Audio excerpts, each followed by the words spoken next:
So when I'm shocked about a question, can I show that I'm shocked? What are you doing? What do you mean? What do you mean? What do you mean? Is that on the blooper camera? Yeah. Okay. What? What the f? Hello? Hello, I'm speaking normal tone. Do you ever embarrass me? Oh wow, guys! This is a great question. Yeah, okay, I'm actually glad we did this now. Great guys for embarrassing me. I'm trying to think of a time when he did, but he always calls me out on something. I'm gonna tell the audience how you freaking out behind scenes. God, please, no! No! No! No! Hi everyone, welcome to Peace Club Podcast, professional plus personal podcast. So today I have my dude here, Bhavik Bhaga. So without wasting time, let's get into it. We're just gonna start again with our game, our moments, just to get to know him, let him ease up because he's a little bit tense right now. So That's not my fault. Greg made me tense, guys. So I'm just gonna you're gonna pick like 5 random cards. Okay. And then Sounds cool. don't look at them. I will like ask you the question. So just pick. So I just pick one card. Yeah, just 5 randomly anyway. Don't pick on one spot. Okay. Okay, one. Okay, let me just do this. Yeah. There you go. There. Let's pick another deck. I feel like we're about to do a magic trick. I wish I did. Okay, let's go. Go for the center. One more. Okay, that one. Okay, cool. There you go. Let's see what you have here. How do we start? This is intimidating. Okay, cool. Let me start with this one. When you make a mistake, are you able to repair things so that you end up feeling okay?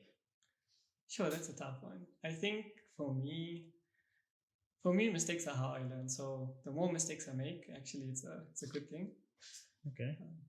Yeah. So I don't think usually when I make a mistake, I'll feel really bad about it, But then at least like after a week or a month or something, you need to internalize it and just be like, okay, it's a lesson, I learned from it, and move on. Try not to make the same mistake again.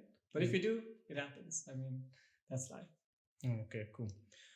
What is your favorite holiday and why? My favorite holiday? Yeah. Like public holiday? Yeah.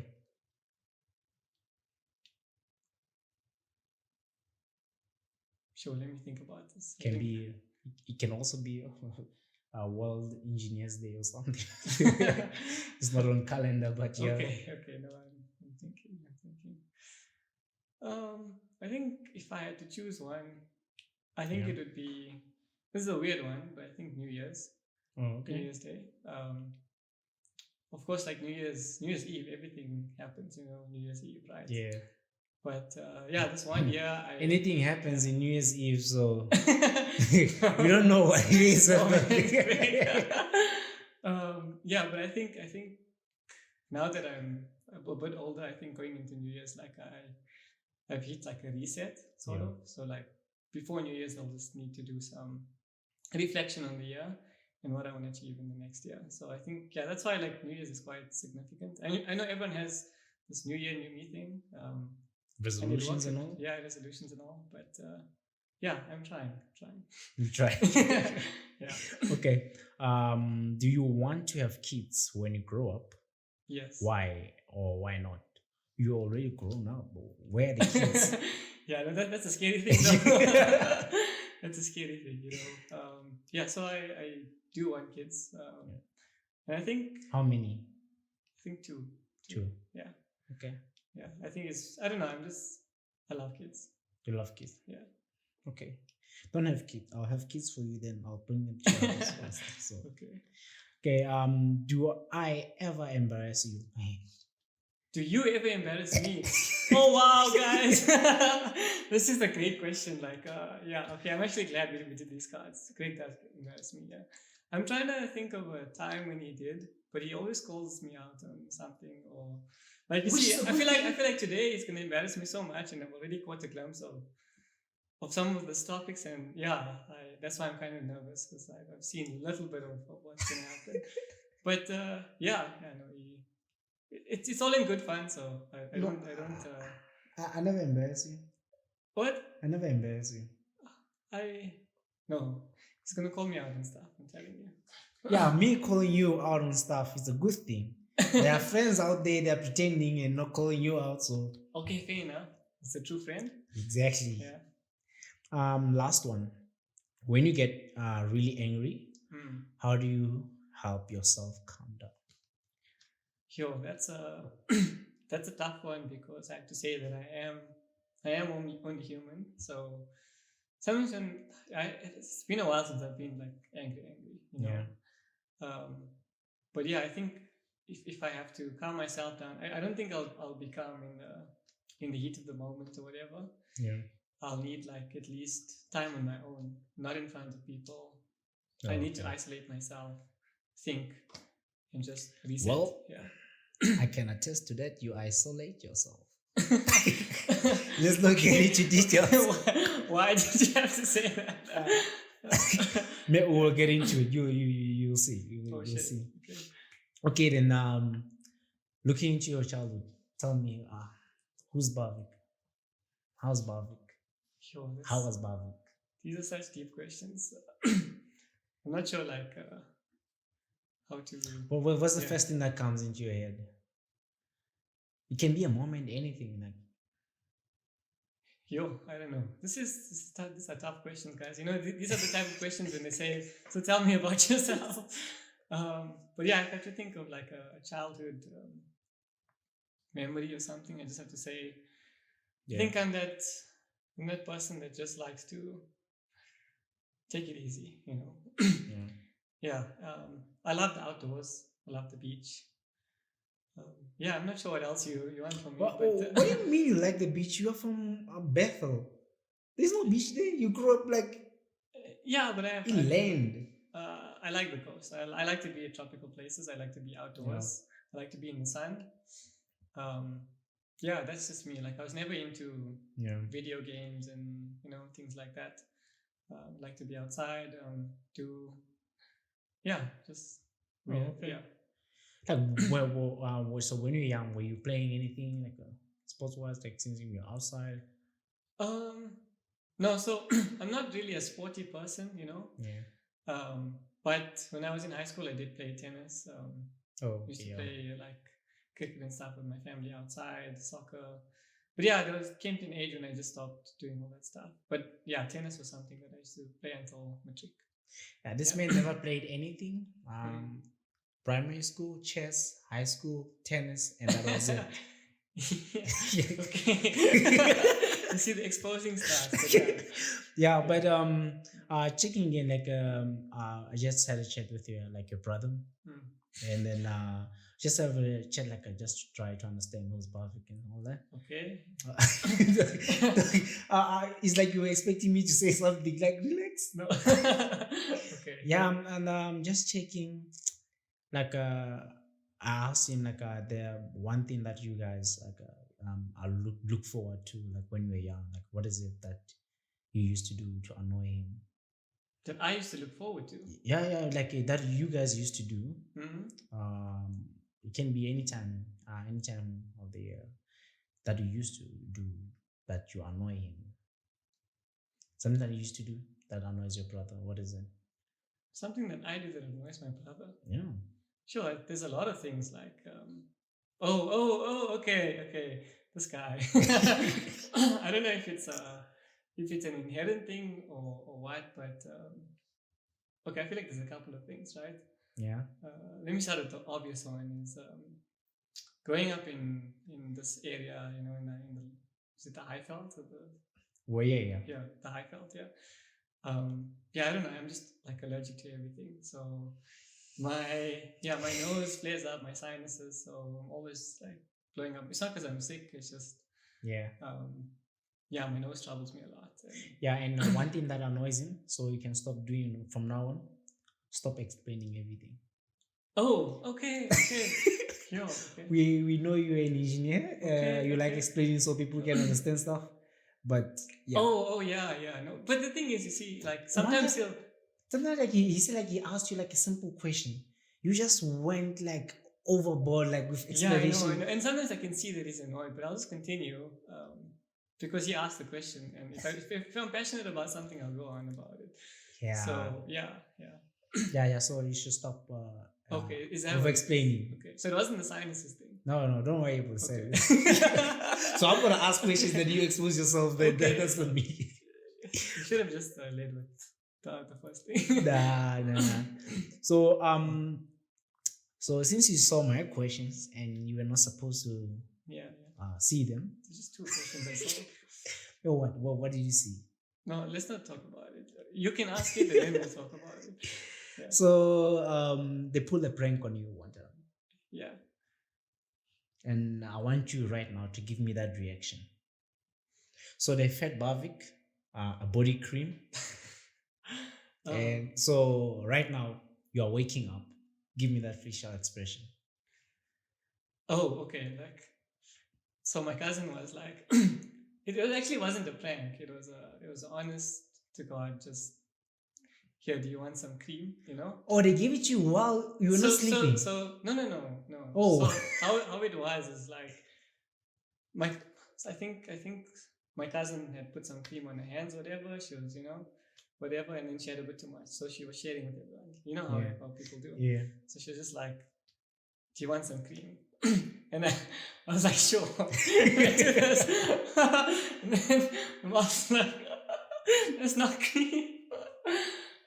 Yeah, no, in hindsight, that was very stupid, but Yeah. I guess it's a talking point in all of our functions. Yeah. Yeah. Yeah. Okay. The last one that I think you saw, and you saw it. Now I want to embarrass you Okay.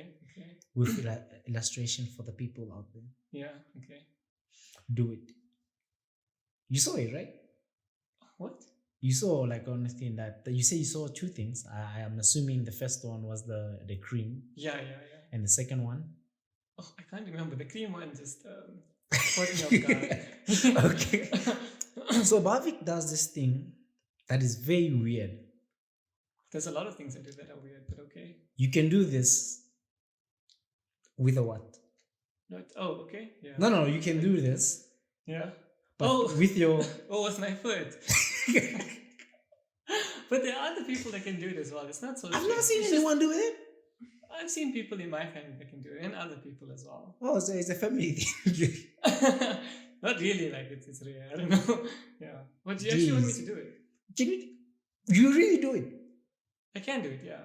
God damn, how do you do it? Oh, No, I'm not showing you guys. Story for another day, Bhavik. Do it, what? No, man. No, I'm saying like a story for another day. Let's just leave it there. Yeah. But now let's check into your primary school and high school. Since you were not playing anything, you were not into activities and all that stuff. I guess your only activity was academics. Yeah, pretty much. Yeah, pretty much. Yeah. What I get from the guys that I spoke to, very sharp guy from get-go, from primary going to high school. And then they said, oh, you weren't smart in primary. Yeah, that's true. But how come you were not smart but you were getting 80s? That's it doesn't make sense. I think, yeah, you know, people say you've got this like book smarts thing and street smarts. So I think growing up, I don't think I was really street smart, you know. Yeah. And academics wasn't really much of a thing until like, I think like grade 4 or so. I think something just changed, and I don't know, just tried harder.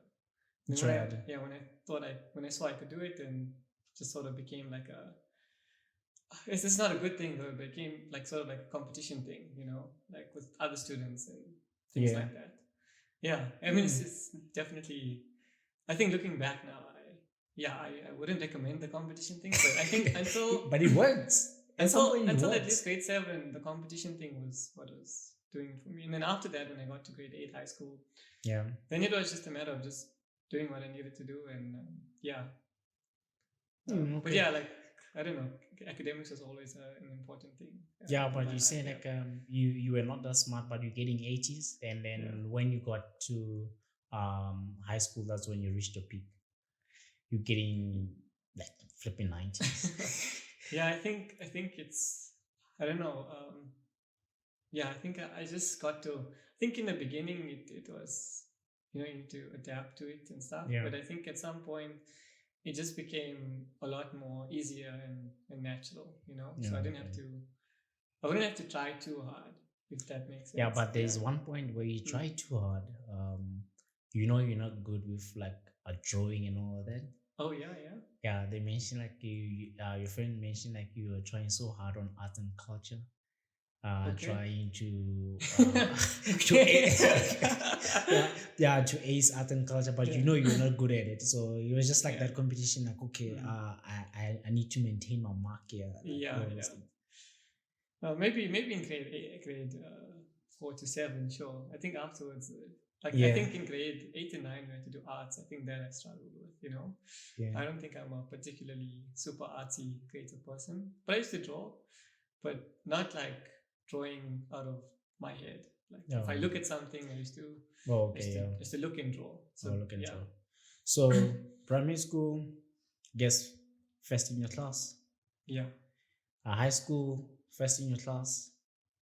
Then let's see, all your distinctions in varsity.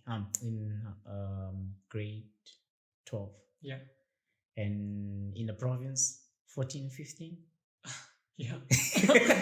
I actually forgot about that. Yeah, it was 14. Yeah, 14 in the province. In the province, yeah. Goddamn, how do you do it?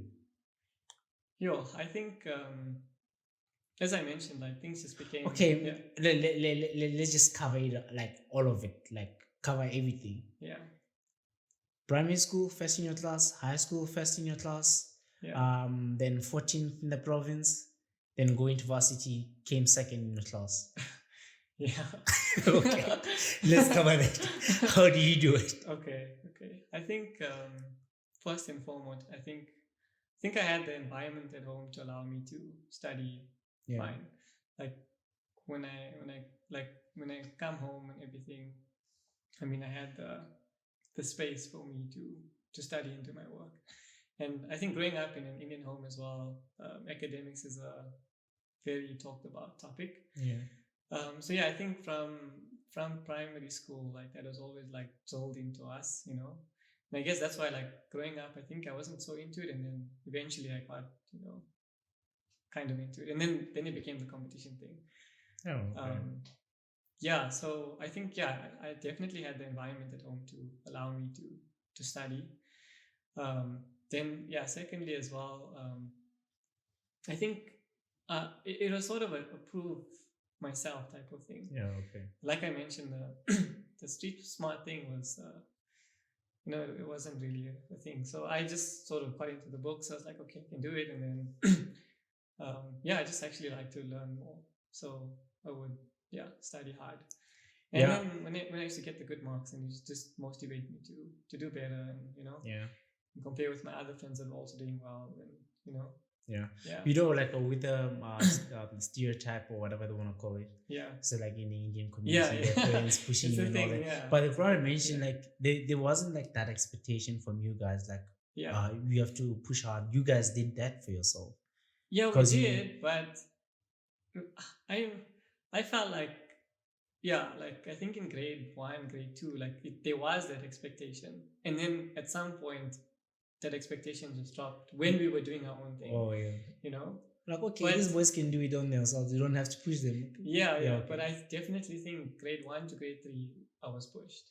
Grade 4 I think I think you were pushing. It took over. Yeah.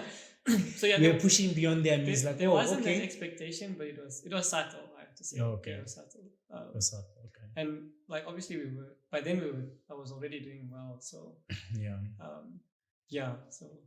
But see now you performing like this. you put your brother under pressure. Yeah, no, that's a big topic, hey. Yeah, and the overshadowing thing. Yeah. And I things like mentioned that, all yeah. of this. He mentioned Yeah, no, I know. he I know did better than you anyway. Yeah. He did. Yeah, that's But cool. how though? Like, I mean, Okay, that's I fucking think, yeah, my brother, he's definitely more disciplined than I am. More, no ways. yeah, no, I'm Sure. serious. He would be like 11:57. I'm going to study. I could, I just study when I need to study. Okay. Or I just, he was it was a lot more consistent in discipline. No. I would just be like, okay, I've learned enough for today, or I'm tired, or I'll do it tomorrow. That type of person. Yeah. Okay. But cool. I was disciplined in the sense that I would do what I needed to do, but yeah. I would take a bit more breaks, I think. He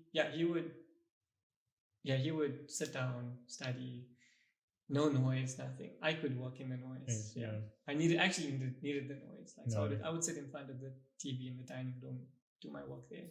Yeah. He needed to be alone, isolated. So yeah. I don't know. Like, I'm trying to formulate it in such a way that you can help someone out there. Yeah. How do you? But somehow you touched on it. Like, how do you move from the grade 3 portion to the Bhavik that is like achieving like those marks and stuff? Yeah. Okay. So I think how you start off obviously is see where you are, and the Yeah. other thing is to ask around, ask the people who are doing well. What are they doing? What are they doing right? And what's not working for you? And I also think that you need to figure out what kind of learner you are. Are you a visual learner? Yeah. Are you a auditory learner? Do you need to see stuff? Do you need to hear stuff? Do you need to read it over like 100 times? Yeah. So I think for me, that's the thing. Like, I think from school to varsity was a big difference. So I think in school, it's a lot more easier because school is a bit more repetitive, I have to say. You have to memorize things and sort of regurgitate stuff. Okay, there is some understanding that you need, but like if you're doing history, there's not much you can. I mean, you need to understand what is happening, but now you need to remember dates and memorize and things like that. So people have different ways of retaining that information. I know a lot of people used to write down their notes and stuff. I was never like a writer to write things down. I am now though. Yeah. But so when I used to study, I never used to like write down We're more all my like notes. listening. I never used to make my own notes or whatever. I would, if there was a textbook or the teacher gave us notes or something, just highlight whatever needed was important, and then I would just read that paragraph or thing over and over again, and then I would test myself, or I would ask someone else to test me. Okay, I see. Yeah. So I needed to. Yeah, I think the testing thing was a big one, to say like, okay, do some past papers or whatever, but get someone to take your book or whatever, ask me a question, and then I should try and say it without looking or without, Yeah. Then, like, for someone that is performing, why did you need a tutor? Like, I don't get it. Just because your friend was having a tutor, then you're like, okay, I think I should have one. No. Yeah, I guess in hindsight it looks that way.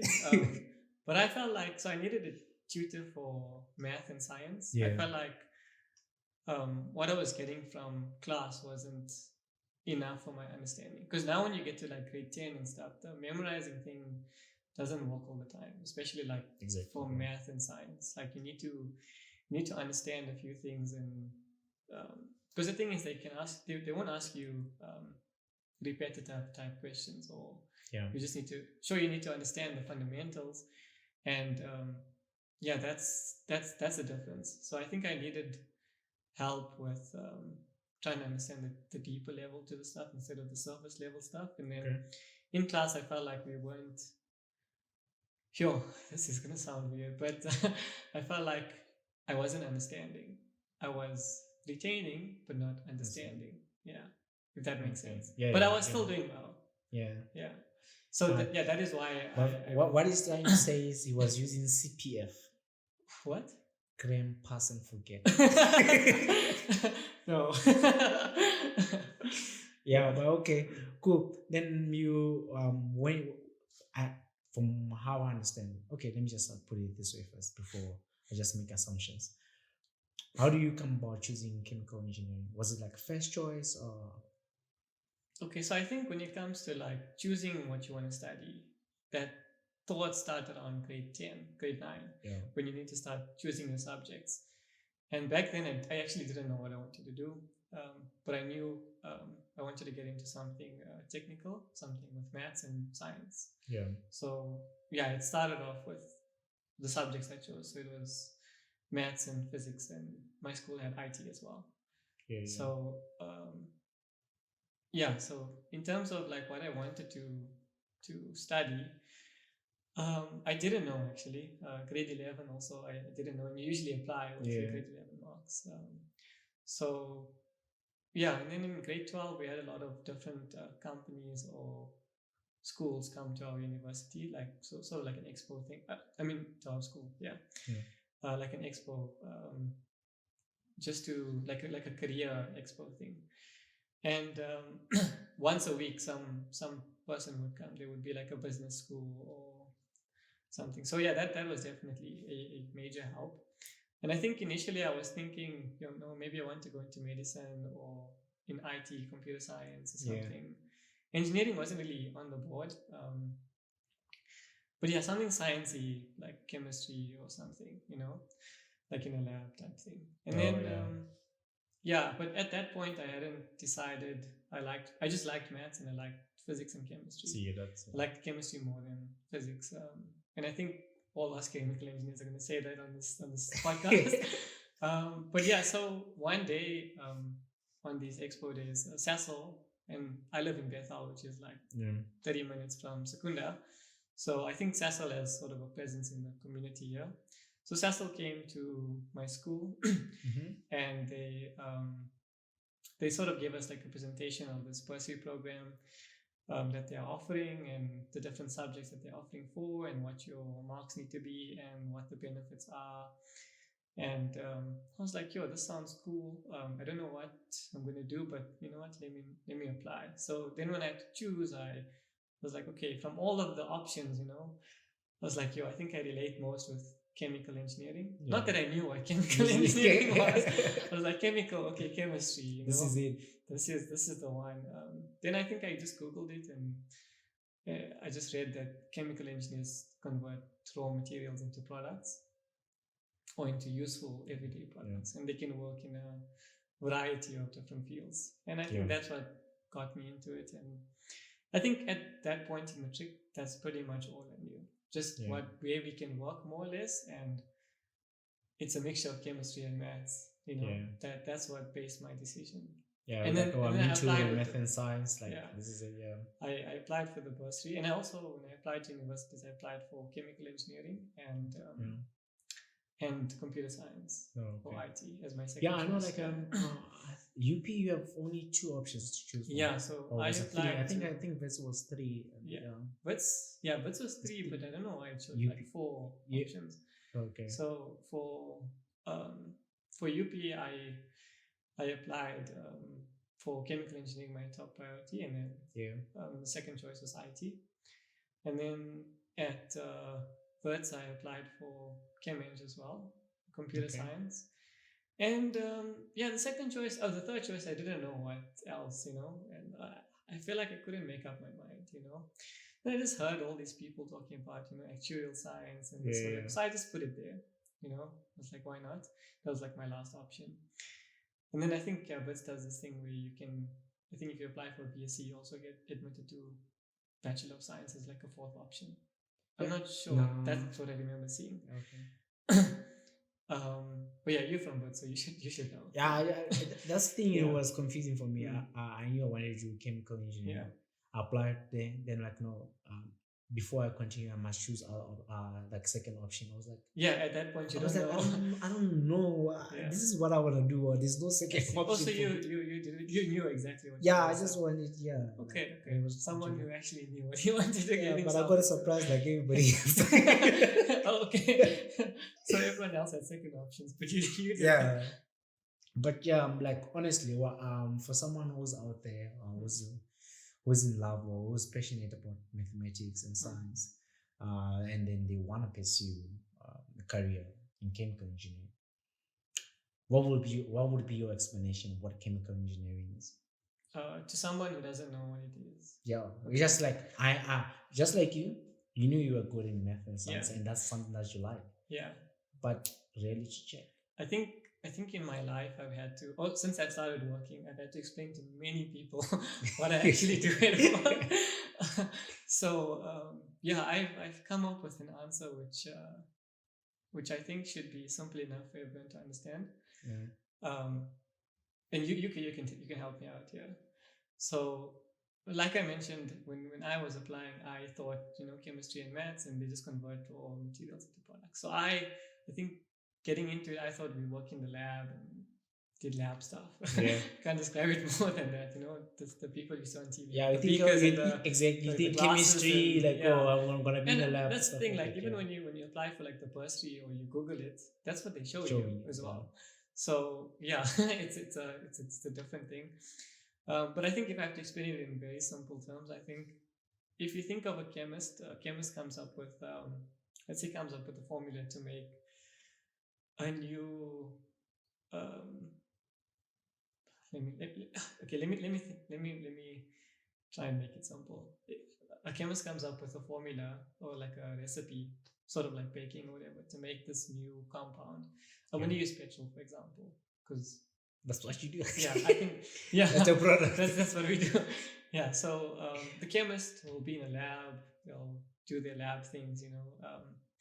They'll obviously go through a whole research process and experimenting and things. Eventually, they'll come up with a paper to say, listen, I did 1, 2, 3, and I came up with this formula or this recipe to get to this final end state product, which is petrol, which we're going to use in cars to drive our vehicles. And that is what a chemist does. Yeah. But I think as a chemical engineer, we come in to upscale the ideas of the chemist. Yeah. So as chemical engineers, we do get divisions of ourselves where there is research focus, so we do work in labs. But I think when chemical engineering originated, it was when we moved into the industrial area or in the industrial revolution. And then After like the steam engines and call it the process. yeah, so sort of like chemical engineering. So it's a combination of mechanical engineering and the chemistry now. So yeah, I think as chemical engineers, we come in when we want to upscale a product or upscale a process. So at work, they call us process engineers.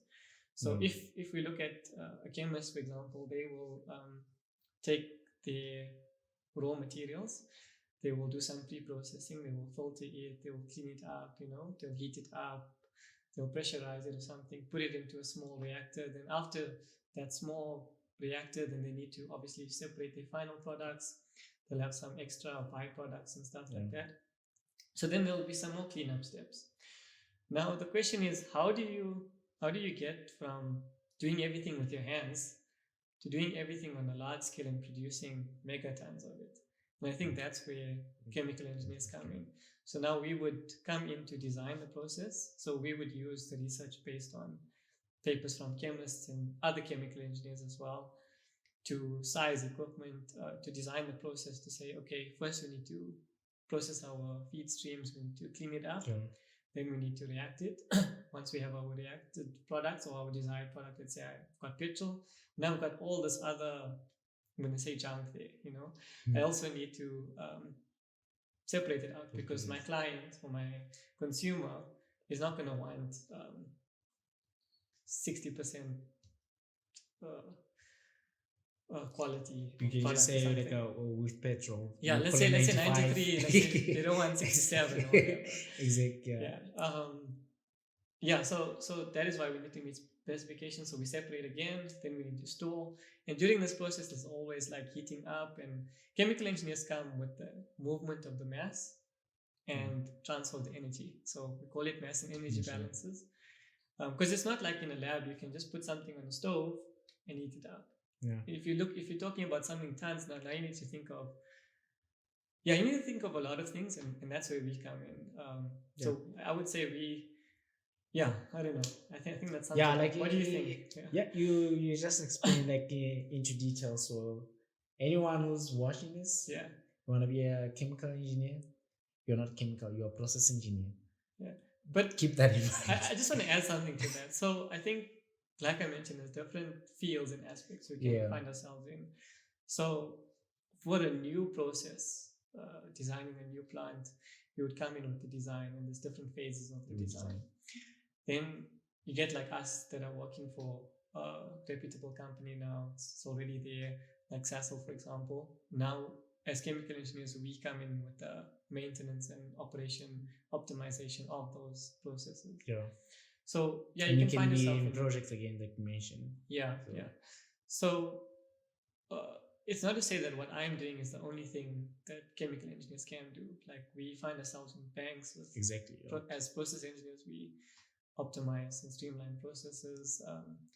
Yeah, so a lot of like opportunities there. The Mm. guys go to the banks. We need engineers, please come back. Yeah. yeah, yeah. So like going to banks, you can be a research base, you can be in operations, like you mentioned, Yeah. in projects. And yeah, you can find yourself in a sustainability space. I mean, that's Yeah. where the world is going. We need to do things more sustainably and efficiently. Yeah. Use less energy, but produce more because we're just Exactly. more people now. Yeah. So yeah, you can find yourself in a variety of fields, and I think it's not what you know. I think most of the time you'll learn on the job, but the fundamentals that you learn in Chem Eng, you can quickly grasp things just with a little bit more studying and practice. Yeah. Now you tapped into like process engineering. Yeah. You're a process engineer, Sasol. Yeah, it sounds weird, but yes. You're a process engineer, Sasol. So far, and you were in the graduate development program. Yeah. So I guess you applied for the bursary, you got the bursary, then you got into the program. Tell me, just in 3 words, how was your GDP, the graduate development program? The GDP, so not my time in Varsity, 2 GDP, or just the GDP? Just the GDP. Just the GDP. Sure. I would say 3 words. 3 words. Okay. Growth, number 1.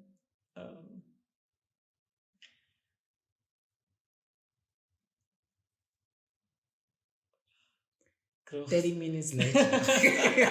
SpongeBob. Yeah, so I think growth, understanding. Okay. Networking. I was hoping you would say that. Yeah. So like that's cool. Then you after your GDP program you got appointed now as a process engineer 1. How was the experience so far, including your years as a engineering training? Okay. So yeah, I've been engineer 1 now for 4 months now. Whoa. since 15 Jan, it's almost it's like 12 April now. So yeah, it's at 3 months, 4 months. Yeah, how is it like? How do you find it like compared to being in a program then now? I think so. The one thing about the GDP is that they definitely prepare you for being an engineer 1. Yeah. And it's very comprehensive to allow you to learn everything you need to learn. But at the same time, there are going to be gaps. We are only human. We can't learn everything. Each area you go to is going to give you a different type of experience, and each individual is going to have a different experience than you did. So here, I think I mentioned the competition thing a while ago. That doesn't matter anymore. From university till work life, everyone's experiences are different, and what defines you is not how much you know compared to someone else, but rather what experience do you have and where can you apply it in your field that you are. So yeah, I think as a GDP, like you learn a broad range of different topics, and I think it exposes you to things you never thought you'd be exposed to at university. Now you need to start thinking about other disciplines, logistics. You need to think about things broader than just the technical aspects. You need to be more practical. You need to understand risk management. I think that's a very important part of our job. Yeah. So I think the difference between being an EIT and an engineer one is the risk aspect. So as The an responsibility part, I engineer guess. one, now I'm sort of like qualified, Yeah. not in training anymore. Well, obviously, like they still see you as a junior engineer, but most of the time you end up in meetings alone. Now you need to make calls on your own. You need to say, if someone asks you a question, you need to. I'm not saying you have to know everything, but you need to know enough to answer correctly. And if you don't know, you need to know how to get to what you need to know. Okay, super. So yeah, I think it's the risk because we have to take on a lot more responsibility now. Yeah. Then what would you say like three exciting things about your job? Those ones are great, like Yeah. the networking growth Hmm. part of it, but the exciting things. Exciting things. Yeah. Okay, so not networking, because I have to say like networking. Networking, yeah. I mean, I've made so many friends. I wouldn't be on this podcast if I hadn't met Greg. So yeah. Okay, exciting things about my job. Yeah. Okay, I think what excites me personally as an individual is trying to optimize. So that is something I take pride in, and like testing out new ideas with the senior guys, and it's nice to see when you come up with an idea and maybe no one has thought of it, Yeah. or you start to add some value, Exactly. and you see the value, and sometimes you see the value in monetary terms, or I'm saving this much amount of energy or something like that. So yeah, number one is the efficiencies or optimizing. Exciting. Okay. Secondly, I think what's exciting about being in Sasol now is the sustainability aspect of it. So it also ties into the first part, but I think it should be its separate point. Yeah. Because when we were in Varsity, one of our lecturers told us back in the day, the chemical engineers then they were faced with the crisis to produce certain products for consumers, and that's what we did. And we weren't always sustainable in the way we did it because we used what we had. But now, as engineers of the future, we need to figure out how do we make what we need now. I mean, everything we use currently comes from a manufacturing process like Sasol. So I think the exciting part is trying to do the same thing we do, but environmentally sustainable. Yeah. And then the third thing that I find exciting about my job, I don't know. I feel like I touched on the two main ones. Yeah, I think I'm just gonna leave it there. Yeah. Okay.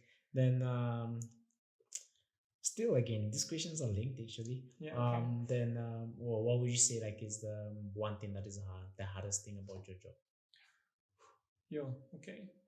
I feel like I think I've touched on this a bit before. So like I mentioned, everyone's experiences are different, and no one expects you to know everything. You come across people at work that know so much, and there's so much people to learn from, which is also another exciting thing. You know, you speak to different people of different walks of life, different experiences, and I feel like every day at work I'm learning. Every day is a new day. That's another exciting thing. Every day is a new day. So I'm not doing anything.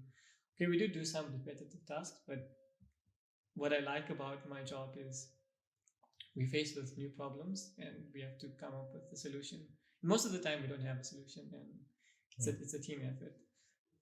But to touch on your point regarding the most difficult aspect of my job, it's not what I know, but how I can communicate what I know. So I think an important part of being an engineer is how you. I know a lot of people that do go into engineering are these like sometimes introverted people or super smart, or they don't really know how to communicate or express themselves. And that was a quick learning curve for me going from university to work is it's only 20% technical, and it's 80% networking, 80% finding information, and also once you do have your recommendations or your findings, how do you then speak to all the parties and all the different disciplines involved or stakeholders and get them to align on what you want or see your vision? And if your vision is not the right one, how do you then reset? Because sometimes you think you came up with a brilliant idea, and that happens to me a lot. Like sometimes I'll think, oh, I found the solution, and then it doesn't work. Yeah, but it's like part of learning. So. Yeah, so I have to say, I think the most difficult part is, I think for new people coming into the field is definitely the softer skills. So how to communicate. But yeah, I think I've done. Yeah. I've improved a lot on that. Yeah, but now, are you planning to stay as a process engineer for how long? What are your plans? Okay, yeah, so that's a topic for debate. Yes. So yeah, currently I've worked back around almost 3 years now. Yeah. From my bursary obligation, which was 4 years. So I think I definitely think I want to stay for at least another year or two. And the main reason now is because I'm just a new engineer one. Yeah. And as a new engineer one, I want to firm up my outputs in that role. So I don't want to just all of a sudden leave after just getting the job. Number one. And number two, I feel like I need to. I have a lot to learn. Yeah. I have to learn, and I'm currently in the plant support environment. So, like I said, every day is a new day. But I think there's only so much of that I can take. It's quite stressful sometimes, and I think I've gotten to the place where I've been in the same plant now. Yeah. So I mean, I got placed at the same plant that I started at first year. So most of the issues are not really new. So I think going forward, at least after the next year or two, I think at some point I will. You'll be still in the energy industry. Yes. Petroleum energy. Yeah. So I think after like a year or two, once I've gotten enough experience, I think then I'd want to explore different places, and because I've also, I've learned a lot when I'm here, and I don't know actually. Again, that's the thing. Yeah. Like you're still gonna be in this industry, become process engineer, explore. Yeah. That's great. That's the plan. Then like looking outside, being a process engineer. What are your interests? I want to do more design. I think I enjoy doing the calculations, the details. This man is lying. Let me tell you what is interesting. What? He's into photography. Oh, I thought you meant like outside of leave work alone now. I thought you were asking about work. That's No. what I was saying. Like if I were to leave Sasol, for example, where would I find myself? Yeah, but you're still like in this environment. Field, in this okay. field. Oh, okay. Now I understand what you're saying. Yeah, But okay. but outside this field, then, Yes. outside work. Where are my interests? Yeah. Yeah, definitely photography. I took it up during COVID. I know COVID was a hectic situation. Yeah, the man was sitting in the room taking pictures of the wall during COVID. So no. So I think COVID was a bit depressing. I'm not gonna lie. It was a hard time, and you sort of isolated. I think during stage 5 lockdown, I was just you get depressed. So that's where you found your new passion. So I would just sit outside. I would feel like I'm tired of being inside now. So I would sit outside to a point where I would just do nothing. Like I'd watch the ants, I'd watch the birds, I'd just sit outside in the sun. And then I started taking pictures. I saw some butterflies, whatever. Then over time, like I was like, okay, this is quite cool. Then I started to get a bit more into it. And I used to take only pictures with my phone. Then after like, I think for like 3 or 4 years I was taking No, And again, since even 2020. yeah, even actually, last year you were going for the group where you guys, I don't know how, what like photography group where you Yeah, guys, so I was taking pictures with my phone for at least 3 years, from 2020 until last year, 2023. And I think I joined the photography club here in Secunda in 2023. I still had a phone Yeah. back then. But yeah, I created an Instagram account and I started to post my Yes, pictures. Instagram account, check Bhavika. Yeah. Bhavika. It's Bhavxphotos. No, Yeah, just you can flash it on his screen. his Yeah. nickname is Bhavika. So if you wanna, the No, brother man. said it's Bhavika. Um, It's a girl named Bhavika. Yo, I don't know why that came out. Okay. Oh, and another one. Yeah. Your nickname, the one that you gave it to yourself. Yeah, no, I think I was a bit. What was it? Bhavin Eta or something. Yeah, no, I think it's a bit cringy looking back. Eh? Yeah, and I think I was in grade 9 and I used to watch Phineas and Ferb a lot. So I gave my nickname Pavinator, but spelled like N8R, like Toothpaste. Yeah. But yeah, I don't go by that anymore. It's a bit cringy. Yeah. Oh, okay. And then you went to gym also. Oh, now, yeah. Oh, yeah. Yeah, no. So like you mentioned, growing up, I was never sporty or anything, And I think when I got here in 2022, I started doing Parkruns and found that okay, I could do it. And then just being around people. I think for me, people motivate me, and being around you, you guys motivated me to come to the gym, and that I did. And I mentioned you didn't come to the gym the whole week this week, so that's a story for another day. Yeah. This is what it means when I say embarrassing. Yeah, no, it's exposing Things like me. this. But okay. Yeah. So you into photography, parkrun, gym. What is it? Like gym parkrun? What is your therapy? My therapy is being different? outside. Being outside. Being outside. So hiking, being by the ocean. So adventurous man then. I wouldn't say I'm super adventurous. Like my brother's probably more adventurous than I am in terms of crazy things to do, like skydiving or bungee jumping. I think I'm too chicken for those things. But I like being outdoors, going on hikes, being in the mountains, or Yeah, okay, cool. Yeah. Then going back again, we just deviated from your work experience and stuff. Okay. But anyway, anyone knows transitioning again from varsity going into a workspace, they can just learn again from your experience what you learned and what you needed to let go.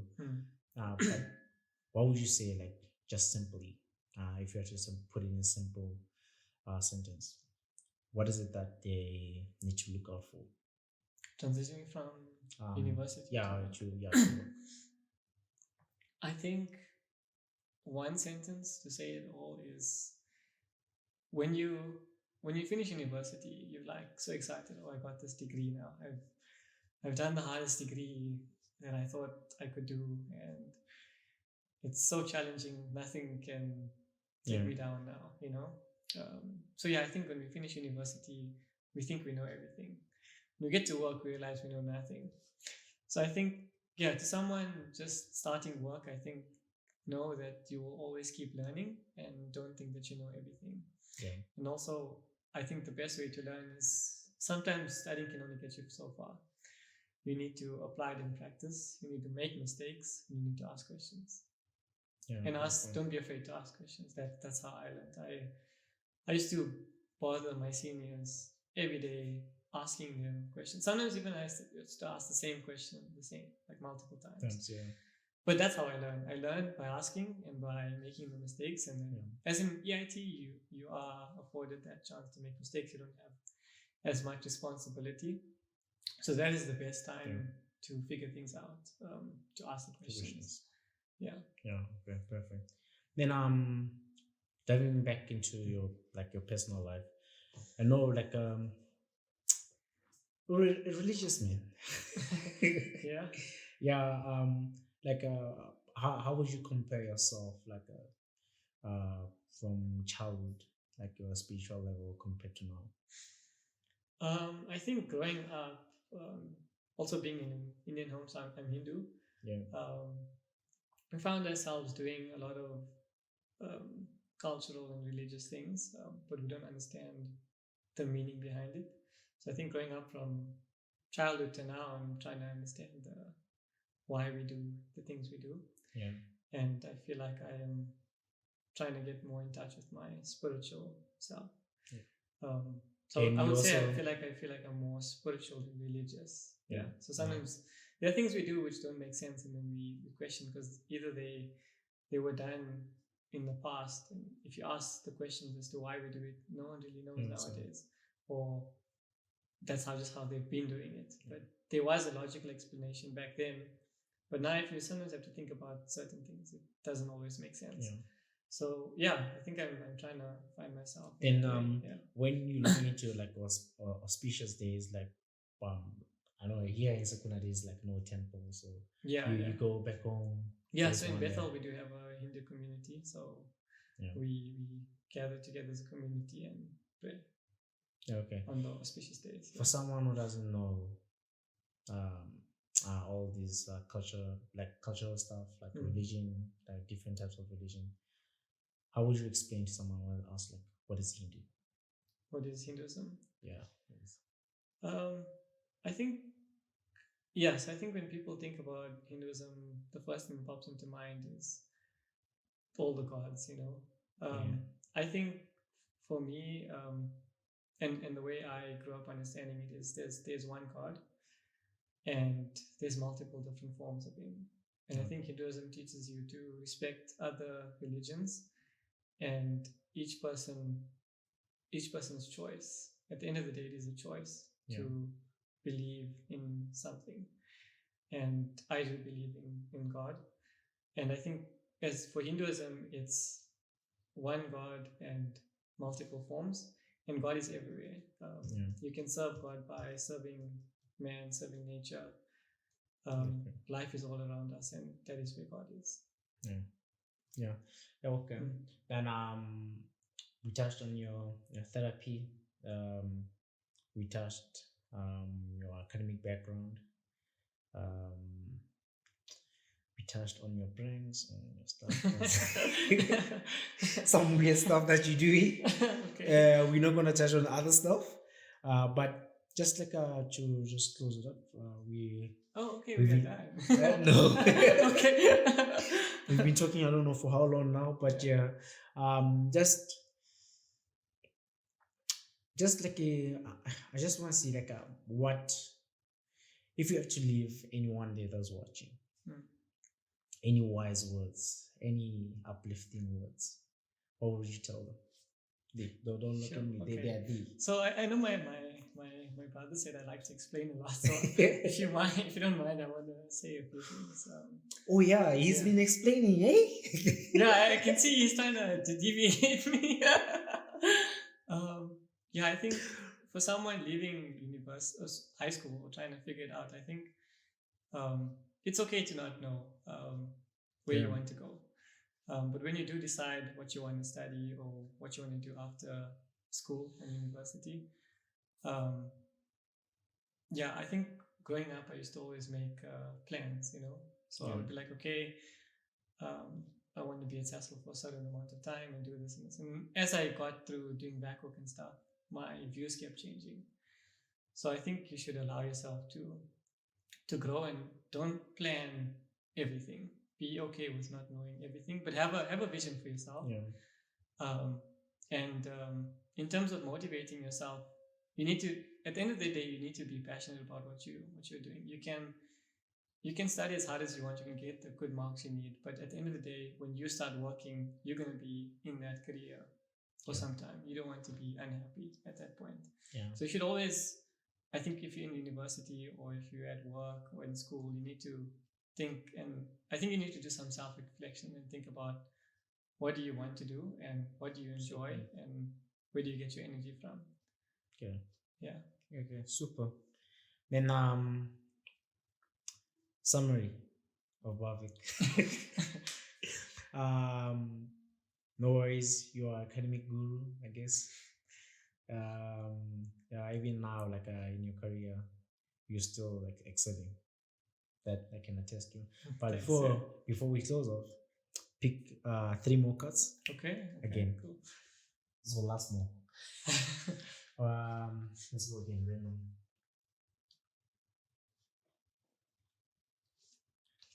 Just 3. Yeah.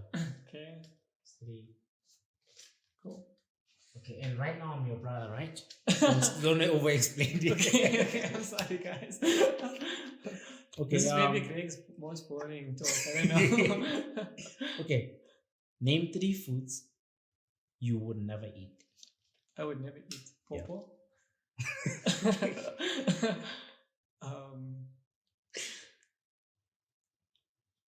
Crocodile. Remember when the chef conference? I did not want to eat But that. it was nice, man. I know everyone kept saying it tasted like chicken, but I was like, no, I am not gonna eat that. It should've just just- looks too disgusting. Should just gave it to you without knowing, but on okay. the outside. Last one. Sure.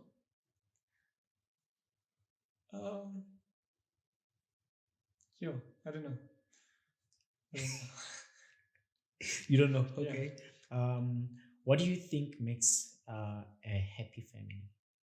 What do you think makes a happy family? That's a good question. I think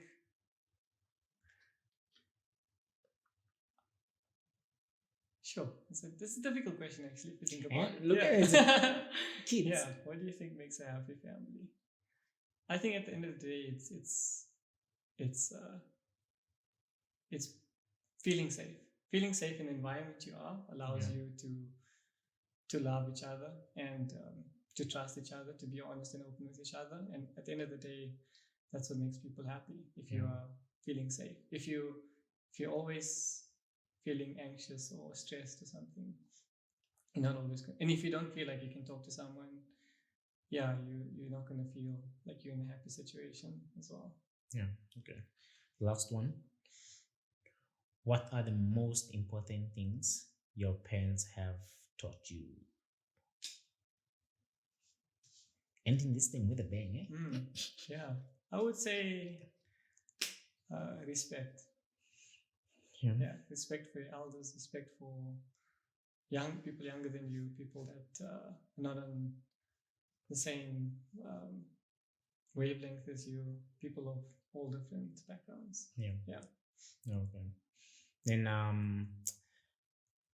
was asked. Okay. Yo, this is nerve wracking. Okay. I was asked that you do infamous dance moves with bad experience. Oh no! The stage is yours. No, that's just embarrassing. Let's go. Let's see. So chance come. What you want me to stand up? Oh, you can dance like well. Oh. No. I'm not a good dancer. But yeah, I think after varsity or so, or during varsity, I learned to be more free in my skin, and I love to dance now. But I don't think I'm a good dancer, but I find myself creating weird dance moves whenever I'm out with like friends or cousins or whatever. So yeah, I'm gonna share one of the least embarrassing ones. Okay. But it was during COVID, and we went to a club during COVID once, and I came up with a dance move. It goes like this. So when you sanitize your hands, Yeah. So it goes like.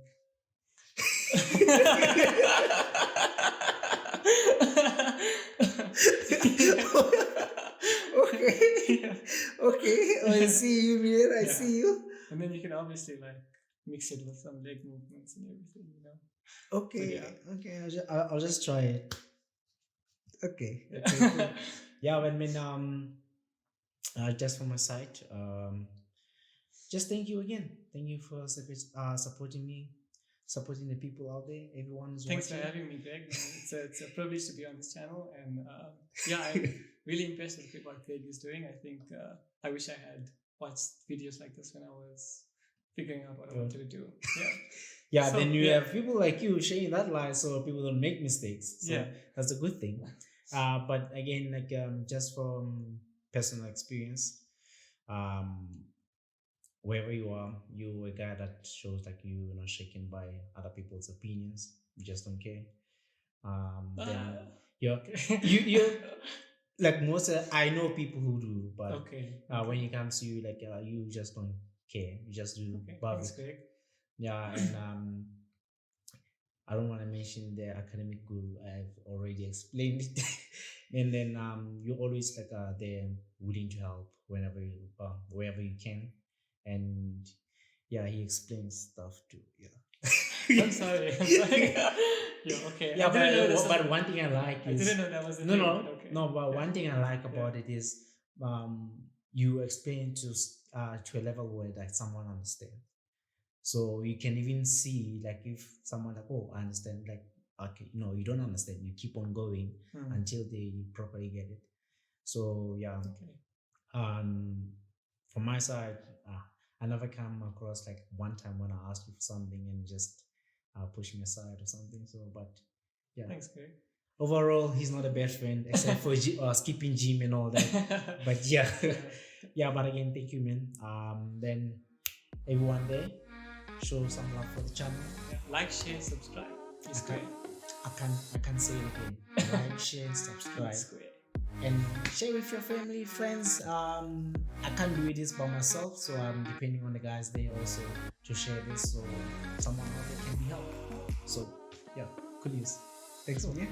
Thanks, guys. Yes. Cheers again.